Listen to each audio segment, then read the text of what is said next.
we're all consumers at heart, right? Yeah, It's why yeah, Carvana came up with like the car vending machine. Nobody yeah. wanted to talk to the sales rep anymore. It's not any different on the B2B side. Mm. We're still acting like consumers when we're purchasing those things. It's just instead of purchasing it for us personally, we're purchasing it on behalf of the business.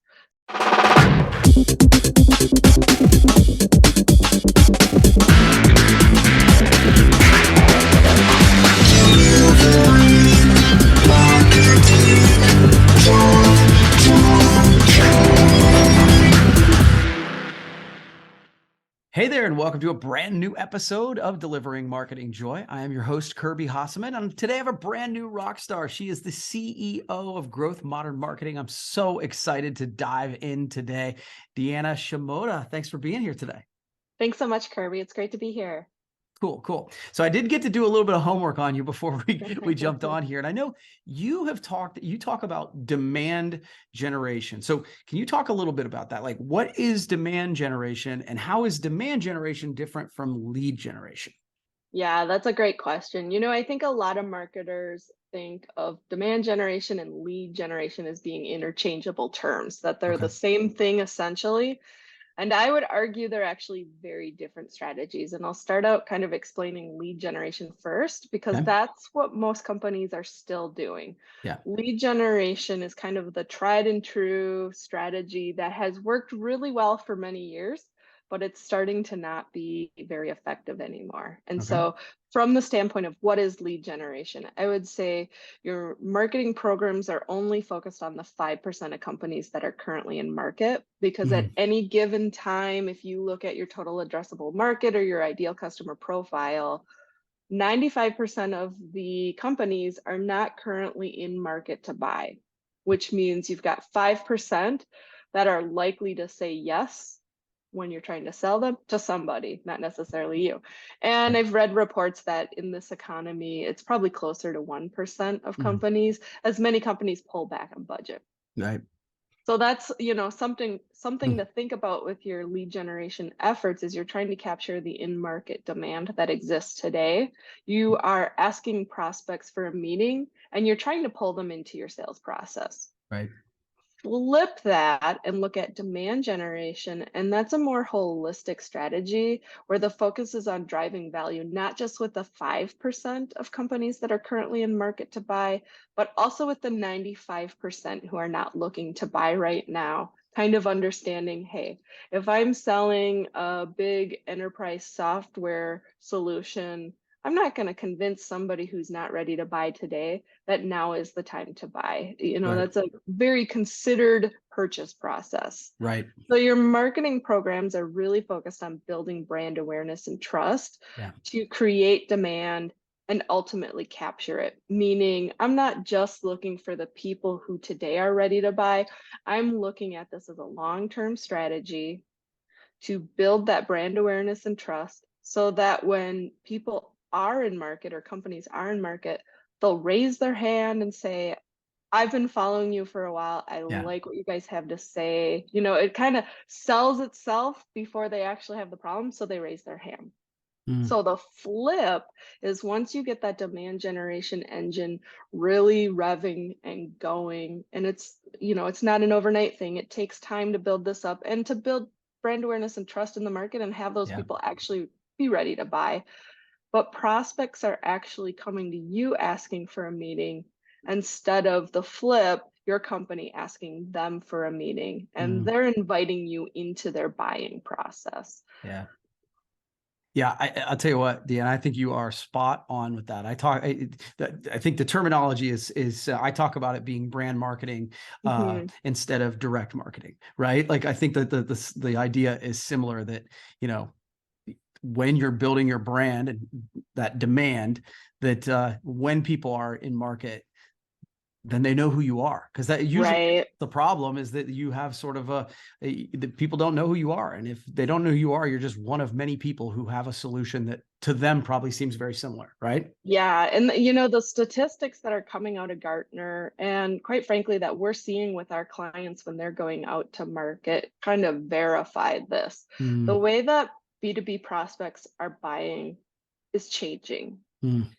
They are now, like according to Gartner, 72% of B2B prospects have indicated that they would prefer to have zero interaction with a sales rep during the purchase process. Hmm. Meaning they don't want to talk to you at all. They want to go and they want to self-research and dig in and figure this out. They want to see demos on their own. They want Hmm. to see pricing on their own. Like they're waiting till the last minute to engage with a sales rep. And up to 80% of that purchase decision process happens digitally Hmm.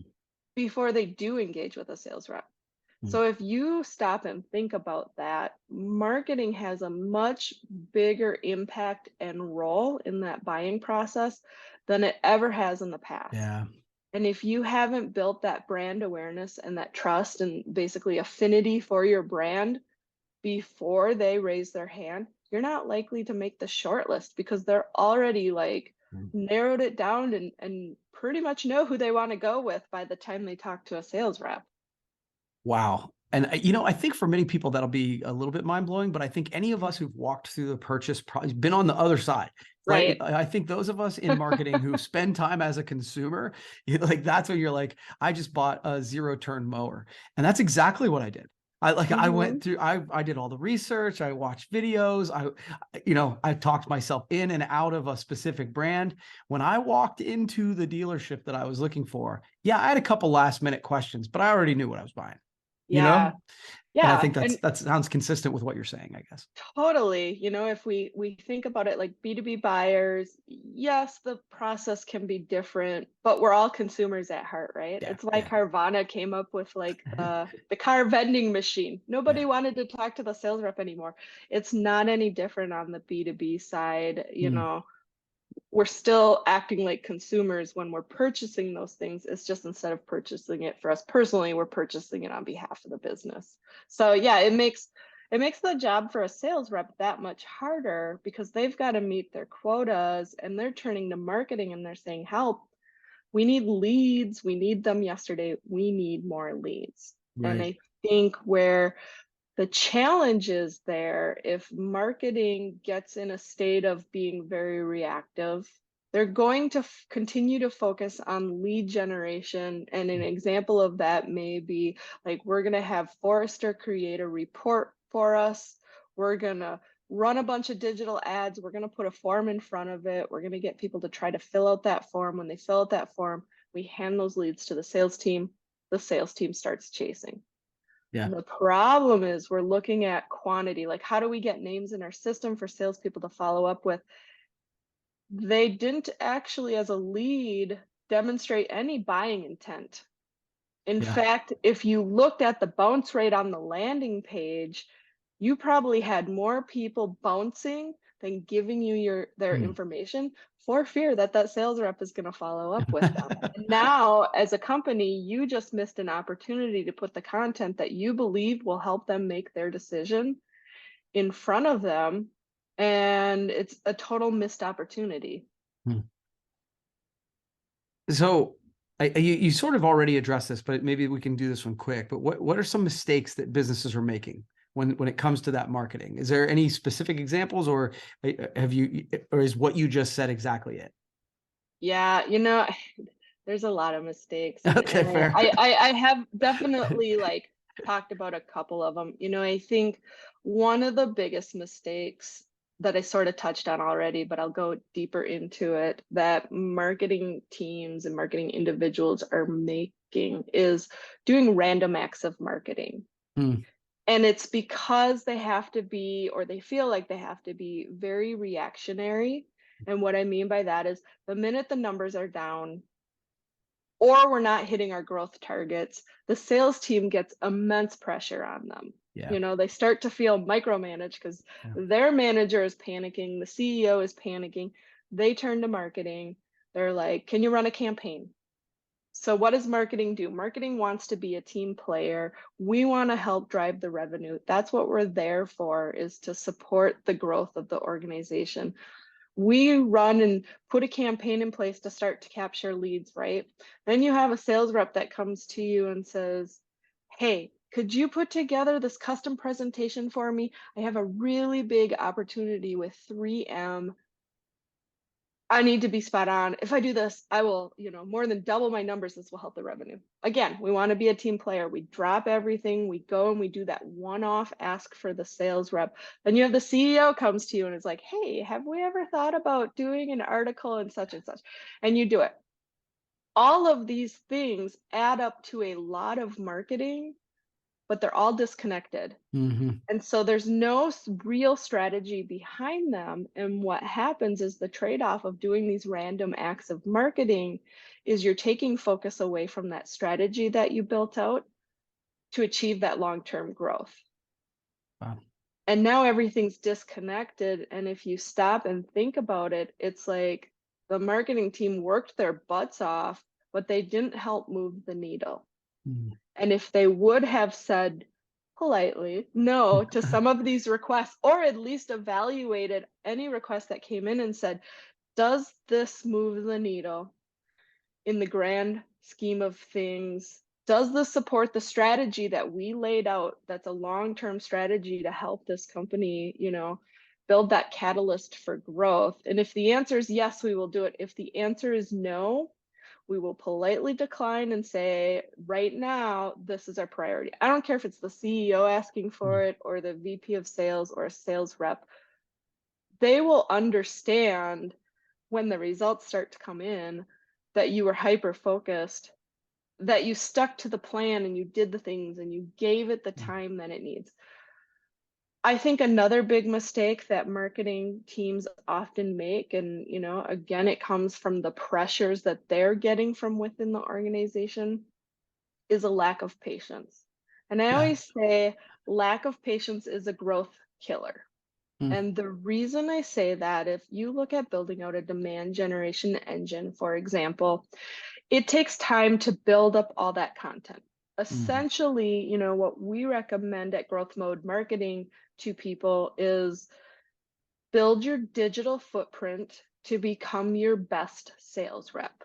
Mm. It doesn't mean it replaces the sales rep, but it Sure. means it helps them get through that 80% of the buying decision process before they're willing to engage with a company and have conversations with a sales rep. And to do that, it takes a lot of time. It also takes time to get traction. Like, you have to build your audience and they have to want to consume your content, which means Yeah. you have to continually put content in front of them. This podcast is a great example of, a component of demand generation. When you launch a podcast, you're not immediately going to have 5,000 listeners and people calling off the hook, like, Yeah. let's do business together. It's a long-term strategy. Exactly. And people listen to it and they start to feel familiar with your brand and you. And over time, when that need comes up, they think of you and they have that conversation with you. The problem with many organizations is they put those things into place and they kind of stop and start, because a few months in, they're like, we're not seeing results. Yeah.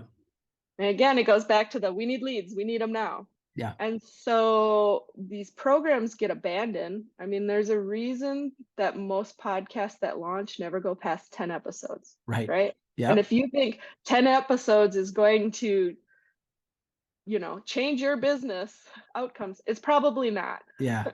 Unless Yeah. you're, one of the very, very few podcasts that takes off immediately. Yeah. And so if you don't put the time in and you don't go into it and educate internally, like, hey, this is a long-term strategy. It's going to take 6 to 12 months to start to see results. Yeah. And 18 months in, it's going to be golden. Yeah. You have to educate them. Otherwise, you're going to get those pressures, and you have to be willing to stand your ground on those things and say, it needs more time. It's not realistic to expect it to produce in 3 months. Yeah, I'll tell you a quick story, and this is awesome. This is really good. And then I have one more question for you. But when I started this program, Delivering Marketing Joy, I had a chance to talk with Seth Godin, and so I was on like episode 20 or 25, and to be honest, I'm like, man, I've kind of done it, right? Like it's kind of run its course. I didn't have the next week lined up, and I said he said that he had seen it, and I was like, wow. Okay. That's really cool. And he said, keep going. In 3 years, you'll be glad you did. And I was like, wow, I'd done 20, and I do one every week, right? So Yeah. 20 episodes. I felt like I was kind of ahead of the curve in 3 years. And he's right. Right. And so that inspired me to keep going. But the idea of in 3 years, you'll be glad you did. I mean, most people don't think in that kind of terms. And I think that that's what you need for a long term. So that's really cool. Final question for you. We've talked about the mistakes we've seen people make, right? But what Yep. does a demand generation strategy look like? How do we do it right? Yeah. So at Growth Mode Marketing, this is the way that we look at building a demand generation engine. You've got three pillars. You've got strategy, you've got content, and you've got distribution. Hmm. To break it down a bit more, when you go into strategy, I think there's three things that need to happen. First, you need to define your ideal customer profile. And that's really like who are the best fit companies to Yeah. go after, because everything else you do is going to build upon that audience with the intention that if we put the right content out there in the right spots to the right people, we will attract more of that ideal customer. Yeah. And that's hard for a lot of companies to kind of grasp, Yeah. honestly, because they look at it and they're like, you're telling me to narrow down my audience. Yep. And in essence, yes, we are telling you to narrow down your audience, because if you narrow down your audience, you can get better traction to achieve that high growth. If you're trying to be everything to everyone, it's going to be really, really hard to achieve really good growth if you're in a very crowded market and there's a lot of competitors saying the same thing. Yeah. Yeah. We're kindred spirits on this. I agree 100%. 100%. It's good. Good, good. Yeah. The next step of strategy is the unique point of view. And what we help clients do is look at a unique point of view story framework. And that's really like a story to challenge thinking out there. And what I mean by that is, there's a lot of organizations, like we often work in the technology space with our clients. Sometimes it's a very, very, very crowded market, Mhm. like hundreds, if not thousands of solutions that essentially solve the same problem. Right. And it's hard to stand out and it's hard to come up with differentiators, because a lot of companies don't actually have meaningful and real differentiators. Right. And so what they start to lean on to say they're different, it's like, we have exceptional customer service. We have an amazing onboarding process. We have the ability to integrate with these technologies, those kind of things that, quite frankly, from a prospect or a client's perspective, those are table stakes, right? Like, Mm. I'm buying from you. I expect you to have good customer service. That's not a differentiator. Right. Agreed. Um, so when you look at that unique point of view, it's like, okay, but how do you tell a different story, take a different angle than others? And, there's a whole process around how to kind of develop it. But in essence, it's like if you went to an industry conference and after the trade show closed, you're sitting at the bar with colleagues from other companies in the industry. What could you debate about all night? Mm. That some people are over here and some people are over here, because if everybody agrees, it's not a unique point of view. Mm. So Yeah. it's something that gets people thinking and kind of challenges the norm. And that third part of the strategy is, of course, creating a content marketing and demand generation plan. And that's the blueprint of here's how we're going to do this and build this engine. So Awesome. from a content perspective, then, I mean, content really is the fuel of a demand generation engine. And Yeah. so it's looking at key topics, which, by the way, you've already done your customer profile and your unique point of view. So you have this pretty much mapped out, like, here's who we're talking to, and here's how we're going to talk to them and the story we're going to tell. So the key topics kind of naturally come out of that. And it's developing content for each stage of the funnel. So top of funnel, middle of funnel, bottom of funnel, and also looking at it in the formats you create. So how do you slice and dice this content? Knowing, one, how do we get extra mileage out of something? So for example, going back to that Forrester report I talked about earlier, don't just put the report out there, throw a form in front of it and let people consume it. Not everybody is going to read your 30-page scientific type report from Right. Forrester. But you can look at that like, okay, we've got some really great information. How do we create more content out of it? And Hmm. you can do a ton of social posts out of it, which are just taking little tidbits out of it to spoon feed people. Right. You can create video clips out of it. You can do webinars. You can create infographics. You can create articles. Like the list goes on and on. And before you know it, that one 30-page research report could actually equate to 50 pieces of content. Yeah. Yeah, of all different sizes and all different formats, because people consume things differently. And, some people love watching a 2-minute video. Some people love reading a 30-page research report, and you want to appeal to all of them. Yeah. Then that final pillar, the distribution, that's really about how do you get that really great content, really targeted content that you just created out in front of your ideal customer profile in the places that they are showing up. Right. And so you see a theme here. I'm going to say 3 again. There's 3 avenues that you really need to focus on from a distribution standpoint.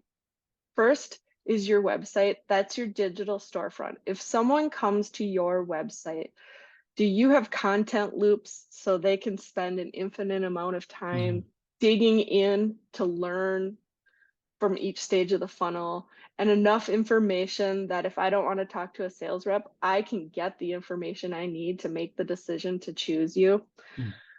Second is what we call managed channels. And those are the channels where you can control what is put out and when. And this is really all about building your audience. So the people that choose to follow you and want to consume your content.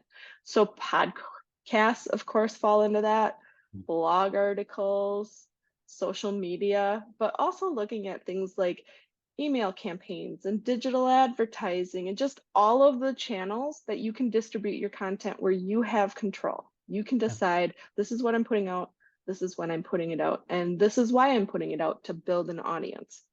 The third channel, and sometimes it makes sense to actually start with this before the managed channel, is third-party channels. And that's Yeah. so you can tap into other existing relevant audiences. So think about like if you're in a specific industry, like HR technology, for example, there are industry organizations that continually put content out that have very big audiences. They have conferences, there's influencers, even in the B2B space Oh, totally. within there, who have their own social media channels and do their own blogs and their own video clips and stuff.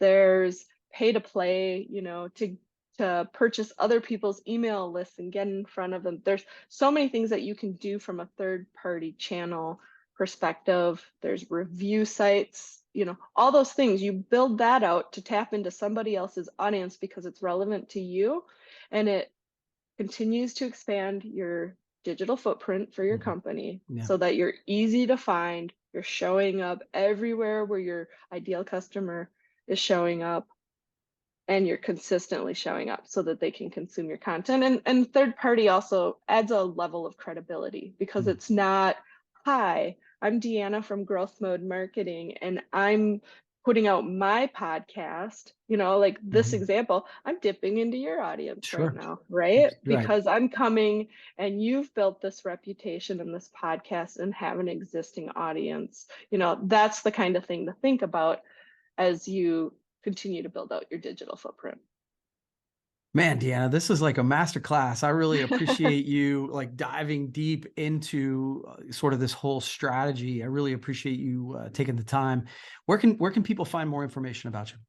Yeah, if you're interested in learning more about how to create a catalyst for growth through demand generation, I would say check out Growth Mode Marketing's podcast, The Demand Gen Fix. It's on Apple Podcasts, Spotify, YouTube, basically wherever you would find your podcast.